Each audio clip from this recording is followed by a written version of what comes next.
We are aware about the cabinet approval of 117 billion debts that are owed by 5 factories, which did not include Mumias Sugar.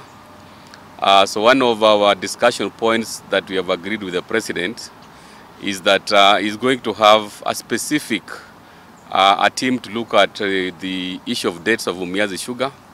But the most important thing is to ensure that the factory starts operations from 1st of December so that farmers are paid once they deliver their sugarcane.